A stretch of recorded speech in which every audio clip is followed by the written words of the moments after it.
কুণাল ঘোষ তিনি বলছেন যে দলের অ্যাকাউন্ট থেকে ঋতব্রত বন্দ্যোপাধ্যায় 25 লক্ষ টাকা খরচ করেছেন, সন্দীপন সাহা খরচ করেছেন 27 লক্ষ টাকা। তৃণমূলের 3টি অ্যাকাউন্টে ডেবিট ফ্রিজ করে দিয়েছে পুলিশ। জমা থাকা 440 কোটি টাকা তোলা যাবে না বলে ব্যাংকে পুলিশের তরফে নির্দেশ দেওয়া হয়েছে। প্রথমে ব্যাংকে চিঠি দিয়ে অ্যাকাউন্ট থেকে লেনদেন বন্ধ রাখার আবেদন জানান অরূপ বিশ্বাস। তারপর বিধাননগর পুলিশের সাইবার থানায় দ্বারস্থ হয় ঋতব্রত শিবিরও।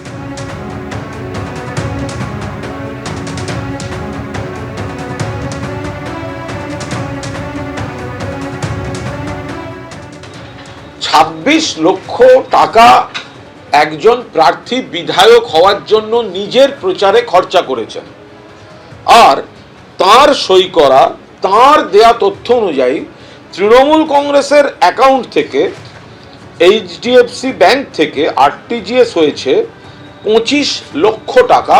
খাতে দেখানো হয়েছে পার্টি ডোনেশন, অর্থাৎ অ্যাকাউন্ট নিয়ে অভিযোগ। সেই অ্যাকাউন্টগুলো থেকে 25 লক্ষ টাকা ঋতব্রত নিয়েছে নিজে এমএলএ হওয়ার জন্য। দ্বিতীয় আর এক বিপ্লবী সন্দীপন সাহা। সন্দীপন সাহা মোট খরচা করেছেন, তাঁর এফিডেভিটে তাঁর সই করা আছে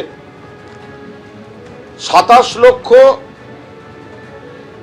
1,372 টাকা গ্র্যান্ড টোটাল। সন্দীপন সাহা খরচা করেছেন 27 লক্ষ 1,370 টাকা নির্বাচনে এন্টালি। চাটন ঋত হচ্ছে পূর্ব উলুবেড়িয়া, সন্দীপন সাহা এন্টালি। তার মধ্যে 25 লাখ টাকা ওই অ্যাকাউন্ট থেকে এসছে। টাকায় পার্টির প্রতীকে, পার্টির সিম্বলে মমতা ব্যানার্জির মুখ দেখিয়ে তোমরা ভোট করেছো, পার্টির টাকায় ভোট করেছো, আর আজকে তুমি বলছো ওই অ্যাকাউন্টে পুলিশের হাতে পুলিশ ব্যবস্থা নিক।